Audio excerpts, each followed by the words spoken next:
Isinugod ng ina sa mga otoridad ang kanyang anak na 15 anyos na nambato ng basag na bote sa pump attendant na isang gasolinahan sa Maynila. Nagbanta ang binatilyo.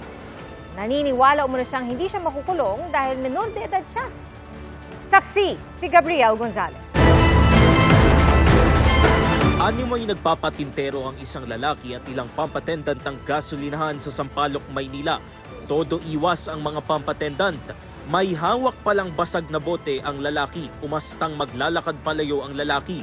Pero maya-maya pa, inihagis niya ang basag na bote sa isang pump attendant bago sumabit sa jeep paalis. Natatakot eh. Wala pa raw 18. Nagtamo ng sugat sa kanang braso ang pump attendant matapos tamaan ng basag na bote. Ayon sa pump attendant, pinaalis niya ang binatilyo dahil nanggugulo umano sa gasolinahan. Kasi po nakaban po dito sa amin yun dahil binabalahura po niya yung CR namin. Tapos yung mga nakaparadang jeep ninanakawan po niya. Kawawa yung gasoline boy. Nakita ko may sugat dito. Bata pa yun, hindi mo basta-basta patulan dahil bata pa eh.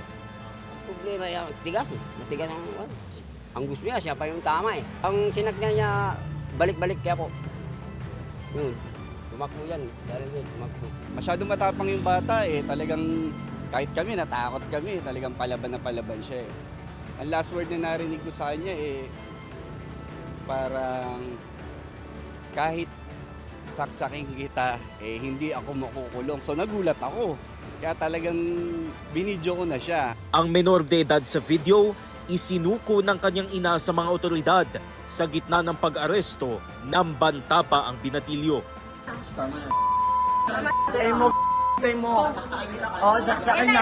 Nasa kustodiya na ng Reception and Action Center ng Manila Social Welfare Department ang binatilyo. Nasasailalim sa reformation. Hindi totoo na hindi ka pwedeng makulong base dun sa edad mo. Depende yun sa gravity ng offense. At pag nalaman na he acted with discernment o alam niya yung ginagawa niya, maaari siyang makulong. Sa katunayan, nakasaad sa Republic Act No. 9344 o ang Juvenile Justice and Welfare Act na wala mang kriminal na pananagutan ng mga edad 15 anyos pababa, mahaharap naman sila sa iba't ibang intervention at rehabilitation programs. Meron tayong ordinansa sa lungsod ng Maynila, yung tinatawag natin na Responsible Parenting in the City of Manila, kung saan yung mga minor na nai-involve sa paulit-ulit na insidente, yung pang-apat na beses, ang mananagot na rito yung magulang o yung guardian.